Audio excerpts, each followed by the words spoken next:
멜기세덱에 관하여는 너희에게 더 말하고 싶으나 너희가 깨닫는 것이 두나무로 말하지 못한다라고 이야기했었던 히브리서 기자는 멜기세덱에 대하여 말하지 않고 그냥 넘어가지 않고 멜기세덱에 대하여 더 깊은 교훈을 마침내 베풀었습니다. 저는 여기 성경을 읽으면서 이 히브리서 기자가 멜기세덱에 관하여는 너희에게 더 말하기 어렵다. 왜냐하면 너희가 이미 때가 오래되어 믿은 지 오래되어 진리를 깊이 깨달아 알 수 있도록 영적인 성장이 있었어야 하는데 아직까지도 영적 성장을 이루지 못하여 초보 단계에 여전히 머물러 있다. 그러면서 이 영적 유아 상태의 위험성, 또 더 나아가서 어떤 사람들은 뭔가 깨달음도 얻고 체험도 하고 하였지만 결국은 배교하는 사람들의 문제, 모두 다 더 깊은 진리를 깨닫지 못하는 결정적인 문제점을 가지고 있었습니다. 그러므로 진리를 아무리 가르쳐도 진리에 반응이 없는 상황이 벌어지는 거죠. 그래서 더 깊은 말씀을 할 수 없다라고 이야기를 했는데 그럼에도 불구하고 더 깊은 교훈을 말씀하지 않을 수 없었습니다.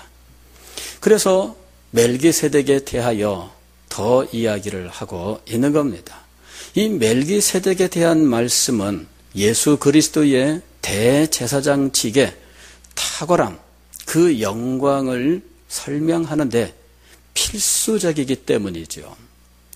그래서 저는 한때는 멜기세덱에 대하여 더 말하기 어렵다라고 한 이 말씀을 보면서 그 당시에 이 히브리서를 받은 성도들이 진리를 받을 수 있을 만큼 영적 성장이 있었더라면 멜기세덱에 대하여 더 깊은 교훈이 주어질 수 있었을 텐데 아깝다 이렇게 생각했었습니다. 그러나 이 말씀을 계속 묵상하면서 히브리서 기자는 그렇게 말씀은 했지만 멜기세덱에 대하여 아예 말씀을 중단한 것이 아니라 결국은 멜기세덱에 대하여 말씀을 하고야 말았더라 하는 거죠. 제가 그거를 어느 날 마음속에 느꼈어요. 멜기세덱에 대하여 말씀을 안 해놨으니 아깝다 이런 마음이 있었는데 다시 말씀을 묵상하면서 결국 히브리서 기자는 그럼에도 불구하고 멜기세덱에 대하여 말씀을 하지 않을 수가 없었더라 하는 거죠. 그래 7장 1절 이하에서 멜기세덱에 대하여 드디어 말씀하기 시작하는 겁니다. 이 멜기세덱은 살렘 왕이요 지극히 높으신 하나님의 제사장이라. 우리는 여기서 이 이스라엘 백성들에게 율법으로 주신 제도와 이런 율법으로 주신 제도가 아닌 그 이전에 하나님께로부터 내려오는 아브라함의 후손이 아닌 모세의 인도로 가나안 땅에 들어간 이스라엘 백성이 아니고도 하나님께 대한 믿음 그리고 하나님의 계시는 이미 존재하고 있었다 하는 사실을 알아야 됩니다. 이스라엘 백성이라고 하는 이 특정의 민족이 민족 국가요 그리고 민족 교회를 이루고 있었지만 그리고 그들은 율법이라고 하는 것을 가지고 하나님의 백성을 규정하고 제도를 발전시켰지만 그러나 이스라엘 백성들이 존재하기 이전에도 하나님의 계시는 있었고 하나님을 섬기는 사람들이 있었다 하는 사실을 기억해야 돼요. 살렘 왕 멜기세덱을 지극히 높으신 하나님의 제사장이라고 불렀습니다. 그런데 이미 창세기에 멜기세덱에 대하여 이렇게 표현하고 있습니다. 율법에 따르면 아론과 그의 후손들이 제사장이 되는 것이죠. 그러나 율법이 있기 전에도 하나님의 계시는 있었고 율법이 있기 전에도 하나님을 섬기는 하나님의 백성들이 있었고 율법이 있기 전에도 하나님의 진리는 하나님의 사람들을 통해서 면면히 내려오고 있었다는 거죠. 그래서 이 멜기세덱이 바로 율법 이전 시대에 하나님을 섬기던 제사장이었던 거죠. 어떻게 이 제사장이 그 직분이 세워지고 폐해지는지에 대해서는 우리가 알 수가 없습니다. 그러나 분명한 것은 이 제사장이 존재하고 있었다 하는 거죠.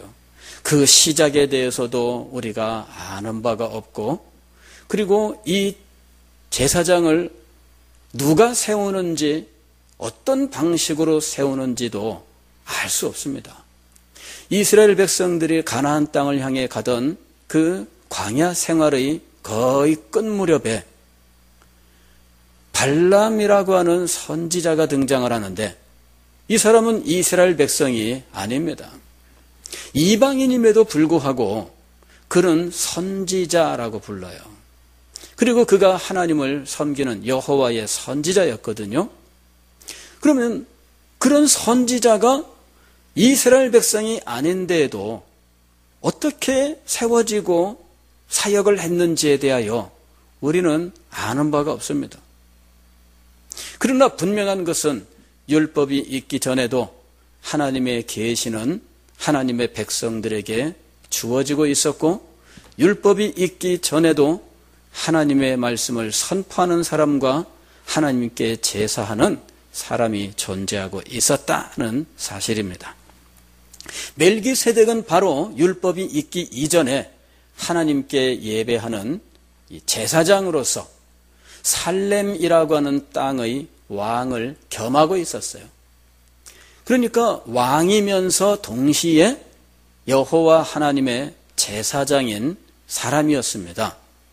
그리고 이 사람이 아브라함과 관련하여 성경에 등장을 하는데 소돔과 고모라에 아브라함의 조카 롯이 가서 그곳에서 정착해 있는 동안에 이 유브라데강 유역, 그러니까는 이 북쪽에 있는 그 유브라데강 유역의 이 연합군, 그돌라오멜이라고 하는 왕의 연합군이 남쪽으로 내려와서 소돔성을 침략한 일이 있습니다.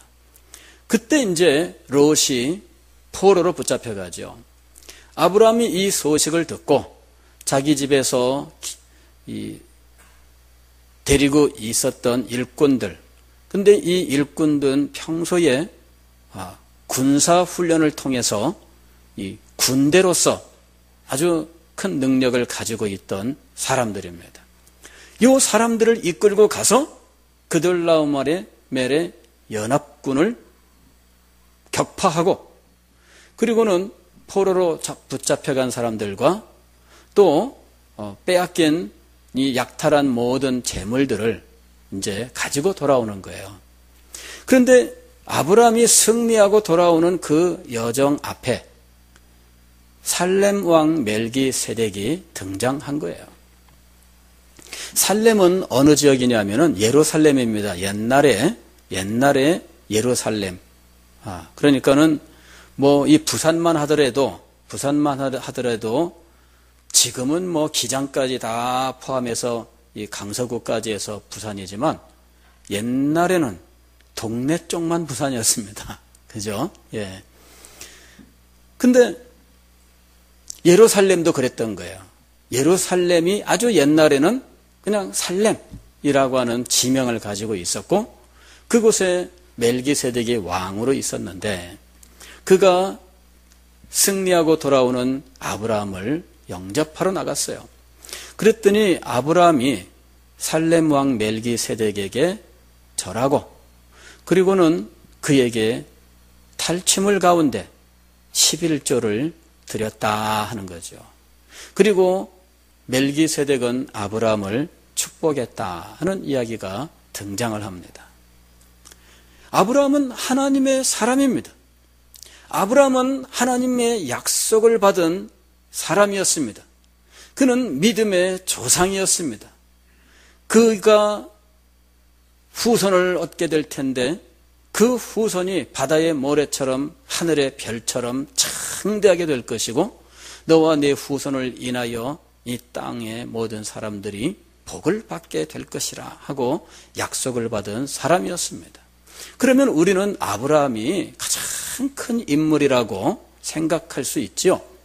그런데 이 아브라함보다 더 높은 사람을 우리가 성경에서 만나는 거예요.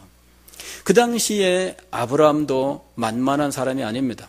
처음에 가나안 땅에 올 때에는 몇몇 자기 가족들 데리고 단촐하게 왔지만 그러나 그곳에 있는 동안에 한 지역의 연합군들을 물리칠 수 있을 만한 군대를 데리고 있는 실질적인 왕과 같은 위치에 있었던 사람이에요. 그 아이 아브라함이 나중에 가나안 땅에 처음 나그네로 왔을 때와는 전혀 달리 그는 가나안 땅에서 한 행세를 하는 아주 강대한 부족장, 즉 그 당시의 부족장 중에서도 아주 강력한 부족장의 위치에 있었던 거예요. 그런 정도면은 하나 아쉬울 것이 없고 누구한테 가서 머리 조아릴 필요가 없는 사람입니다. 그럼에도 불구하고 이 아브라함이 멜기세덱에게 머리를 조아렸고 멜기세덱으로부터 축복을 받았고 멜기세덱에게 11조를 드렸다 하는 겁니다. 멜기세덱, 그는 정말 수수께끼 같은 인물입니다. 어느 날 불쑥 아브라함의 생애 속에 등장하고 그리고 다시는 성경에 등장하지 않습니다. 이 사람은 도대체 어떻게 왕이면서 하나님의 제사장이 될 수 있었을까? 그 당시에 여호와 하나님을 섬기는 신앙은 도대체 어떤 사람들이 가지고 있었을까? 아브라함과 아브라함의 식구들만 여호와를 섬기는 신앙을 가진 것이 아니라 그 이외에도 여호와를 섬기는 신앙을 가진 사람들이 존재하고 있었다는 사실을 짐작할 수 있게 하는데 도대체 그 사람들은 어느 정도가 되는지 그리고 그 사람들은 한데 모여 존재하는 것인지 아니면 점점이 흩어져 있는 것인지 우리는 전혀 아는 바가 없다는 것이죠. 살렘 왕 멜기세덱이 살렘이라고 하는 지역에서 왕으로 있었기 때문에 살렘 백성들은 여호와를 섬기는 백성들일 가능성이 큽니다. 그러나 그것에 대해서도 우리는 다 알 길이 없는 거예요. 생각할수록 멜기세덱은 참 신비한 존재이지요. 그래서 여기 3절도 보면은 이렇게 얘기합니다. 아버지도 없고 어머니도 없고 족보도 없고 시작한 날도 없고 생명의 끝도 없어. 실제로 그게 없는 건 아니죠. 이 사람도 어머니 아버지가 다 있는 분이죠. 그러나 그것에 대한 기록이 없어. 아무 기록이 없어요. 바로 그것을 가리켜서 마치 하나님의 아들과 같다 이렇게 얘기하는 거예요. 그러니 언제 죽었다 이렇게 말할 수 없는 그런 사람으로서 어떤 영원함을 상징하는 인물이 되었다는 겁니다. 바로 그것이 그리스도의 제사장직의 영원성을 보여주고 있는 거다. 히브리서 기자가 이렇게 설명하고 있는 거예요. 그리고 이 멜기세덱이 그리스도의 모형, 그리스도의 그림자라고 하는 사실은 그의 이름과 명칭을 통해서도 드러나고 있습니다. 2절 말씀을 보면은 아브라함이 모든 것의 10분의 1을 그에게 나누어 주니라 그 이름을 해석하면 그랬어요. 그 이름을 해석하면 먼저는 의의 왕이요. 요건 뭘 말하냐면요. 멜기세덱이라고 하는 이름을 말하는 거예요. 멜기세덱은 살렘 왕 이렇게 말했잖아요. 이 1절에서. 그래서 멜기세덱이 먼저 나오고 살렘 왕이 두 번째 나와요. 그래서 먼저는 이렇게 얘기한 거예요. 멜기세덱이란 말은 의의 왕이란 말이에요. 의의 왕. 멜기 하는 요것이 왕이란 말입니다. 그리고 세덱이라고 하는 음역된 이것이 차다크, 의란 말이에요. 의. 그러니까는 그 사람의 이름은 해석하면 의의 왕이란 의미죠. 의의 왕. 우리들도 이름 해석하면은 한자 이름 가진 분들은 해석하면 다 나옵니다. 그 멜기세덱이 그런 거예요. 그 다음에 살렘 왕이라 그랬는데 살렘이라고 하는 말이 평화라는 말이에요. 평화. 우리가 뭐 어디 다니다 보면은 기독교인들이 인사를 하죠. 샬롬, 샬롬 이렇게 인사합니다. 샬롬이 뭐예요? 요 살렘이란 말에 뭐 정확한 우리 한글로 정확하게 그 말을 옮길 수가 없습니다. 어쨌든 살렘, 샬롬 다 평화를 말하는 언어입니다. 그 살렘 왕이란 말은 평화의 왕이라는 의미죠. 자, 의의 왕이요 또 평화의 왕이다. 누가 생각납니까? 예수님이 생각나죠.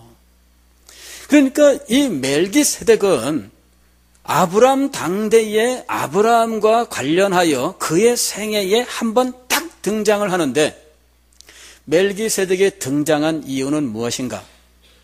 그리스도를 보여주기 위해서요. 그리스도가 도대체 어떤 분이냐? 그거를 보여주기 위해서 등장한 인물이었던 겁니다.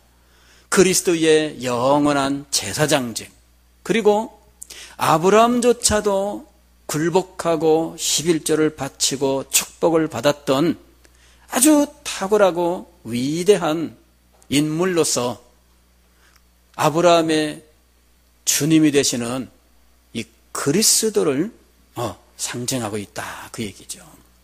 그래서 멜기세덱은 바로 그리스도를 우리에게 가르쳐주기 위해서 하나님께서 아브라함의 생애에 등장을 시키셨고 그리고 아브라함과 연관되어 성경의 기록으로 남았던 인물이다 하는 것입니다.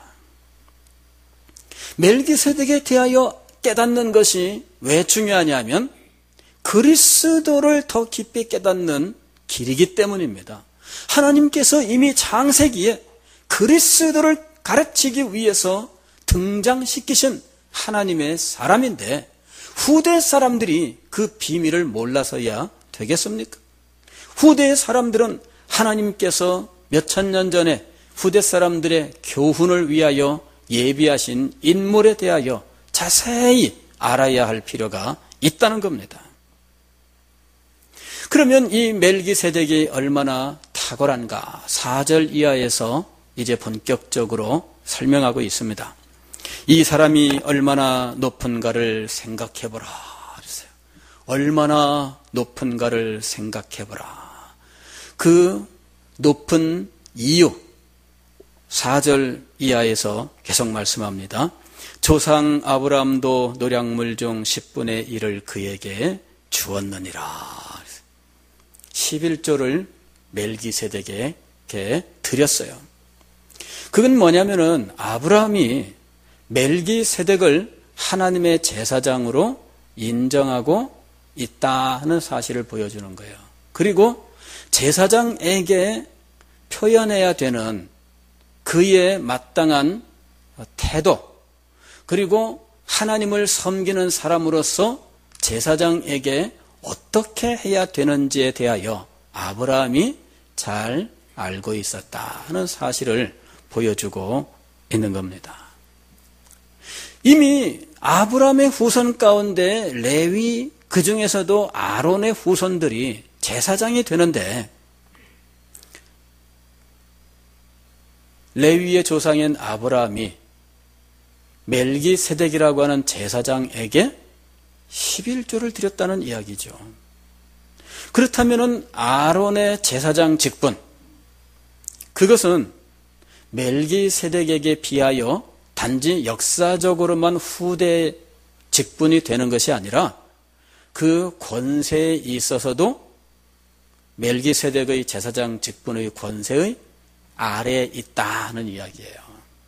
이게 이제 5절 이하에 나오는 겁니다. 레위의 아들들 가운데 제사장의 직분을 받은 자들은 율법을 따라 아브라함의 허리에서 난 자라도 자기 형제인 백성에게서 10분의 1을 취하라는 명령을 받았으나, 즉 율법의 하나님의 명령에 의하여 레위인들이 자기 형제인 이스라엘 백성들에게 11조를 받았는데, 그런데 이는 평등한 관계에서, 즉 같은 형제와 자매라고 하는 관계에서 11조를 드려 레위 족속을 하나님께서 높인 일이었습니다.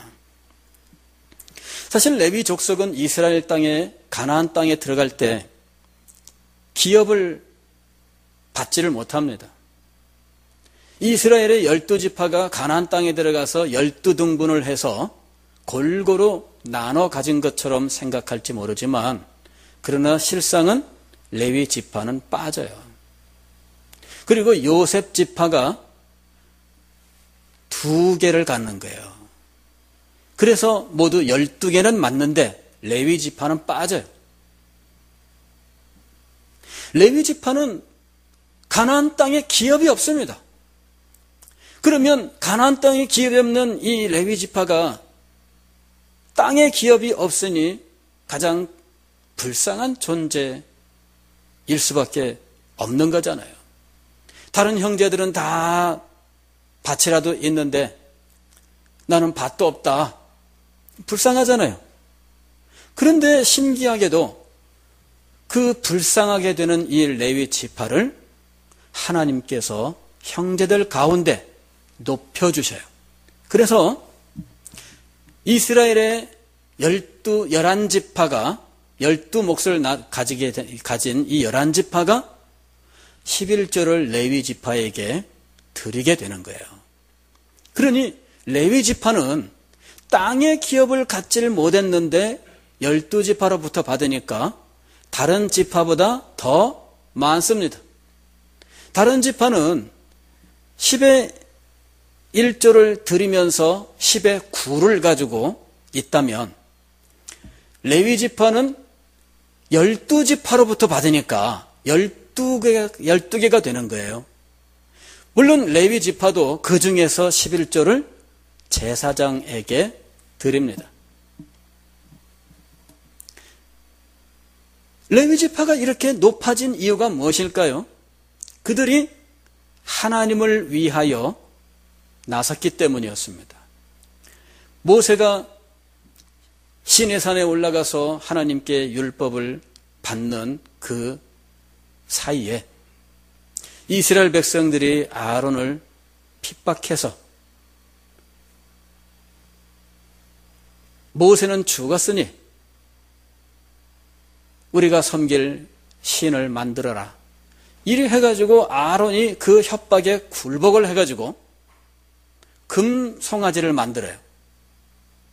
그걸 놓고 이 금송아지가 우리를 애굽 땅에서 인도하여 낸 하나님, 여호와 하나님이다 이러면서 잔치를 벌이고 있었는데, 그때 모세가 시내산에서 내려온 거예요. 그 광경을 보고 막 얼마나 가슴이 무너지는지. 10계명 돌판을 받아가지고 내려왔는데 너무너무 막 충격을 받고 10계명 돌판을 땅에 던져 깨뜨려 버리는. 참 그러면 안 되죠. 사실은 하나님께서 직접 만들어주신 돌판이잖아요. 그러나 그 현장을 보면서는 모세도 견딜 수 없었던 거예요. 그래서는 안 되는 건데 이 모세가 그만 분기 탱천해가지고 이 눈에 보이는 것이 없는 상황이 된 거죠. 이스라엘 백성들이 다 그쪽으로 간 줄 알았는데 하나님 편에 설 자는 나와라 그랬더니 레위 지파가 나온 거예요. 하나님께서 그것을 기억하시고 레위 지파를 형제들 가운데에서 높이셨습니다. 땅에 기업이 없다고 해서 낙심하고 실망할 필요 없습니다. 하나님께서 높이시면 땅의 기업을 가진 사람들이 오히려 그 앞에 섬기는 일이 일어나는 겁니다. 레위 지파는 바로 그런 은혜와 축복을 받았습니다. 그런데 멜기세덱은 형제들 가운데에서 높아진 인물이 아닙니다. 아브람이라고 하는 마치 왕과 같은 이 부족장, 이 유브라데강 유역의 연합군들, 소돔과 고모라도 점령당하는 그런 정도로 강력한 연합군을 격파할 만큼 강한 군대를 양성해 가지고 있었던 높은 존재, 그 아브라함이 무릎을 꿇고 축복을 받아야 하는 그런 인물로서 제사장이었다는 거예요. 6절 말씀을 보면은 레위 족보에 들지 아니한 멜기세덱은 아브라함에게서 10분의 1을 취하고 약속을 받은 그를 위하여 복을 빌었나니. 약속을 받은 아브라함. 약속을 받은 아브라함. 장차 아브라함과 그 후손을 인하여 그를 축복하는 자는 복을 받고 그를 저주하는 자는 저주를 받으며 땅의 모든 민족이 축복을 받게 될 복되고 영광스러운 존재, 그 약속을 받은 아브라함이 그보다 높은 사람이 없을 법한데 멜기세덱에게 축복을 받았다. 논란의 여지 없이 낮은 자가 높은 자에게서 축복을 받느니라. 그러니 아브라함이 이렇게 섬겼던 멜기세덱은 얼마나 탁월한 존재인가 하는 거예요. 그리고 이 멜기세덱이 바로 그리스도를 우리에게 가르치시려는 하나님의 뜻 가운데 아브라함과의 만남을 갖게 되었다 하는 사실이죠. 자, 그런데 오늘 우리는 여기서 아브라함이 멜기세덱에게 11조를 드렸다는 사실에서 한 가지 의문을 갖습니다. 왜냐하면 11조는 이스라엘 백성들에게만 존재했었던, 즉 율법이 명령했던 제도인 것으로 생각하기가 쉬운데 오늘 여기 말씀을 보면은 율법이 있기 전에 여호와 하나님을 섬기던 사람들 사이에는 11조를 드리는 일이 있었다는 사실을 알 수 있다는 거죠. 이 도대체 뭘까? 이거죠. 오늘날 어떤 사람들은 구약시대에 이스라엘 백성들에게 율법으로 주었던 이 11조라고 하는 것은 신약시대에는 의미가 없다 이렇게 가르치는 사람들이 있습니다. 11조 이거는 성경적인 것이 아니다.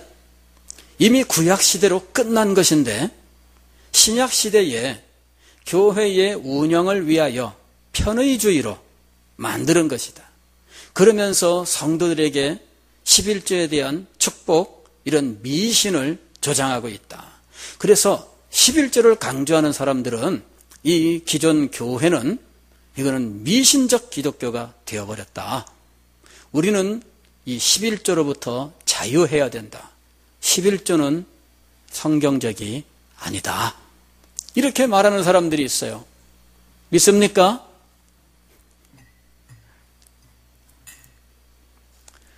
그 얘기 들으면은 신약 시대에는 구약의 율법 어느 건 남고 어떤 건 사라지고 그랬는데 11조는 구약의 율법으로서는 존재했었지만 신약 시대에는 안 해도 된다. 그런데 그거를 교회가 강조하고 막 이런 식으로 이야기를 하는 분들이 있어요.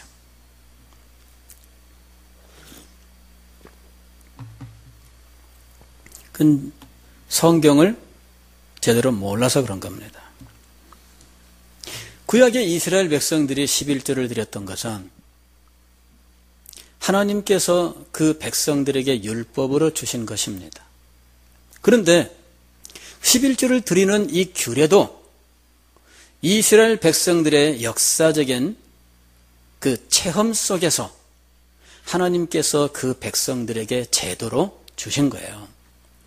즉, 이스라엘 백성들이 광야에서 레위인에게 11조를 드리라 하는 이 규례를 받게 됩니다.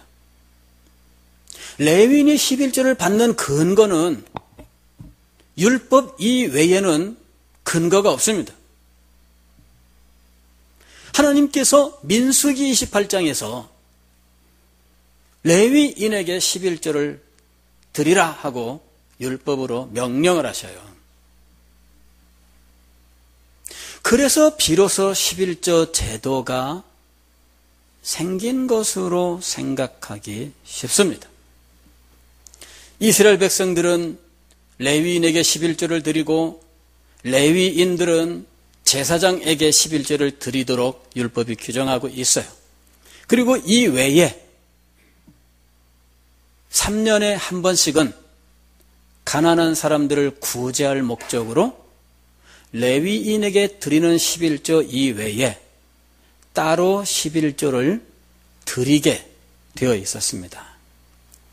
그러니까 매번 11조를 드리면서 3년에 한 번씩은 그 11조 외에 구제를 위한 11조를 한 번 더 드리게 되어 있었어요. 이게 제도로서 이스라엘 백성들에게 주신 11조입니다. 없던 것을 그때서야 만든 건 아닙니다. 이미 우리가 아는 바처럼 아브라함이 멜기세덱에게 11조를 드렸습니다. 또 아브라함의 손자인 야곱이 자기 형의 낯을 피하여 도망가던 길에 그가 한 곳에 이르러 정신없이 잠을 잤는데 환상을 보는 거예요. 하늘이 환하게 열렸는데 사닥다리가 땅끝까지 쭉 뻗고 천사들이 오르락 내리락 하는데 하나님의 음성이 들렸어요. 내가 너와 함께 하겠고 그리고 내가 네게 가진 뜻을 이루기까지 너를 떠나지 않겠다. 그리고 너를 반드시 이 땅으로 돌아오게 하겠다. 약속을 하셔요. 정처 없이 지금 피곤에 지쳐서 쓰러져 있는 이 야곱에게 하나님께서 야곱의 최대 소망이 되는 이 말씀을 들려주십니다. 깜짝 놀라서 아브라함이 일어납니다. 하나님께서 과연 이곳에 계시거늘 내가 알지 못하였도다. 얼른 돌을 갖다 단을 쌓고 가지고 있는 향수를 부어 하나님 앞에 드리면서 서원을 하는데 하나님, 저를 지켜주시고 평안히 돌아올 수 있게 해주시면 제가 하나님을 나의 하나님으로 신실하게 섬기겠고 11조를 드리겠나이다. 율법이 있기 전에 하나님을 섬기는 사람들은 하나님께 무엇을 드리고 있었습니까? 11조를 드리고 있었습니다. 왜냐하면 그것은 자기의 삶을 하나님 앞에 드리는 헌신으로서 이미 아담 이후로부터 내려오는 성도들의 마땅한 헌신의 삶이었기 때문이거든요. 그게 내려오고 있는데 이스라엘 백성들에게 하나님께서 율법으로 그 11조 규례를 새롭게 명령하셨던 거예요. 11조를 누구에게 드리냐? 레위인에게 드려라. 그리고 레위인은 제사장에게 드려라. 이외에 구제의 11조를 3년마다 한 번씩 드려라. 이렇게 11조의 규례를 정해 주신 거예요. 그래서 신약 시대에는 11조가 없어졌습니다. 그렇게 말하면 안 돼요. 구약 시대 이스라엘 백성들에게 율법으로 주셨던 11조는 없어졌습니다. 그러나 아담 이후로부터 하나님의 백성들이 자신의 삶을 하나님 앞에 드리는 헌상으로서의 11조는 영원한 규례로서 지금도 우리 가운데 살아있는 것입니다. 그걸 우리가 기억을 하셔야 돼요. 이스라엘 백성들에게 11조 규정을 주셨던 것이 오히려 이 11조 전체 아담으로부터 지금까지의 11조 역사 속에서 예외적인 케이스입니다. 왜? 율법의 규정에 따른 11조였거든요. 그것이 오히려 예외적인 케이스입니다. 하나님 앞에 자신의 삶을 드리고 자신의 모든 것을 하나님의 영광을 위하여 바치는 헌신의 삶으로서 하나님 앞에 헌상하는 이 11조는 이미 아담으로부터 내려오는 규례였던 거예요. 근데 항상 이 11조는 시험거리입니다. 이스라엘 백성들도 이 11조를 충실하게 안 했어요. 신앙이 어두워질수록 11조를 제대로 안 했습니다. 그 신앙이 점점 완악해지고 그러면서 세상의 성공을 추구하는 시대가 되면 11조를 안 바쳤어요.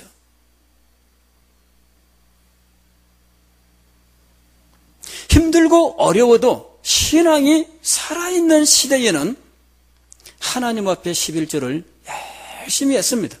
왜? 하나님만 바라보면서 전적으로 하나님의 은혜와 하나님의 인도하심으로 사는 믿음이 있었기 때문입니다. 그런데 이 11조가 항상 시험거리예요. 그래서 말라기서 구약성경의 마지막 선지자 말라기 선지자가 말라기서 3장에서 이 11조에 대한 하나님의 교훈을 말씀하고 있잖아요. 너희의 온전한 11조를 창고에 들여 나의 집에 양식이 있게 하고 그것으로 나를 시험하여 내가 하늘문을 열고 너희에게 복을 쌓을 곳이 없도록 붙지 아니하나 보라.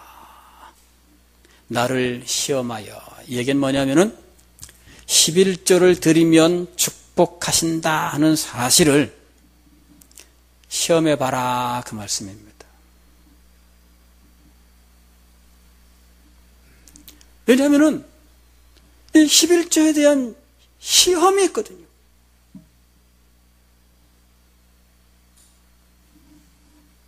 그래서 하나님께서는 이 영원한 규례를 하나님의 백성들 가운데에 온전하게 세우시기를 원하셔서 이와 같은 교훈을 주셨던 겁니다. 구약의 이스라엘 백성들에게 율법에 따른 규정으로서의 11조는 끝났습니다. 왜? 지금은 레위 지파가 없잖아요. 지금은 제사장이 없잖아요. 레위 지파도 없고 제사장도 없는데 누구한테 11조를 드릴 겁니까? 11조 안 해도 된다라고 말하는 사람들이 주장하는 게 그거예요. 아니, 그 반대 입장에서는 또 어떤 경우가 있냐면은 이게 보편적이고 많은 케이스는 아닙니다만은 어떤 경우에는 이런 목사님이 있었어요. 11조는 제사장 몫이니까 내가 가져간다. 그래가지고 목사님이 가져가는 거예요. 글쎄 그런 경우가 이렇게 흔한 건 아닙니다. 어쩌다 옛날에 그런 분들이 아마 계셨던 것 같은데 어떻게 생각하셨는지 그런 분이 계셨다 그래요. 그러나 여러분, 11조를 누가 받아야 되느냐? 그것이 지금 규정에 나와 있는 건 아니에요. 다만 신약시대에는 연보를 개인에게 하지 아니하고 교회에 하는 것으로 이미 세워져 있기 때문에 11조도 교회에 드려 하나님 앞에 연락받으시도록 드렸다는 이야기입니다. 개인이 받는 게 아니에요. 구약시대에는 레위 지파 이렇게 딱 지정해 줬어요. 그러면 그 이스라엘 백성들이 율법으로 11조 제도를 받기 이전에 11조는 누구에게 드렸나?